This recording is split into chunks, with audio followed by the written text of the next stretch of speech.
नमस्कार दोस्तों, स्वागत है आपका wow the story time channel में।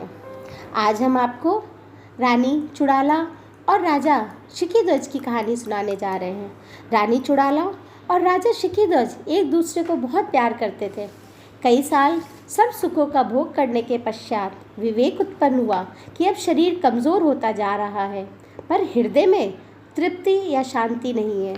तो राज्य के बड़े बड़े विद्वानों को बुलाया, पूछा मनुष्य जीवन का लक्ष्य क्या है और तृप्ति और शांति कैसे मिलती है। उन्होंने कहा, आत्मज्ञान ही लक्ष्य है, इससे ही परम शांति मिलती है। दोनों ने ब्रह्म विद्या का अध्ययन आरंभ किया। रानी की बुद्धि सूक्ष्म थी, वो विचारवान और पुरुषार्थी थी। उसे शीघ्र आत्मज्ञान प्राप्त हो गया और उसका चेहरा चमकने लगा। राजा को लगा, इतनी आसानी से आत्मज्ञान प्राप्त नहीं हो सकता, इसके लिए लंबी साधना और तपस्या की ज़रूरत है। रानी ने अपनी स्वामी राजा को आत्म अनुभव कराने की बहुत कोशिश की, पर राजा ने समझा स्त्री से क्या उपदेश लेना, और एक दिन वो आत्मज्ञान प्राप्त करने के लिए जंगल की ओर निकल पड़ा। रानी को मालूम पड़ा राजा महल में नहीं है, तो समझ गई कि राजा राज्य को त्याग कर वन को चले गए हैं। रानी ने सोचा कि अगर ये खबर सबको मिल गई तो राज्य में खलबली मच जाएगी। सो उसने कहा कि राजा किसी काम से थोड़े दिन के लिए बाहर गए हैं और मुझे राज्य का अधिकार सौंप गए हैं। इस प्रकार 8 साल तक रानी राज्य का काम करती रही और अच्छी तरह से संभालती रही। फिर उसे लगा कि पता लगाना चाहिए कि राजा कहाँ है। अपनी योग माया से उसे मालूम पड़ गया कि राजा बहुत दुखी है और वो कौन से जंगल में है। वो वहाँ पहुँच गई। उसने ऋषि पुत्र का वेश धारण किया, क्योंकि पत्नी से राजा शिकीध्वज को ज्ञान सुनना बिल्कुल अच्छा नहीं लगता था। राजा अपने पास एक तेजवान ऋषि को आता देख बहुत प्रसन्न हुआ। उसने पूछा, कौन है आप ऋषिवर? ऋषि बोले, नारद का पुत्र कुंभज हूँ। आपको अकेले जंगल में देख आपसे बात करने का दिल हुआ, इसीलिए धरती पर चला आया। अब दोनों में गहरी मित्रता हो गई और राजा ने अपना सब साधन विधियाँ उसे बताई। रानी रोज अपना राजकाज भी संभालती और कुछ देर के लिए कुंभज मुनि के रूप में राजा के पास भी रहती।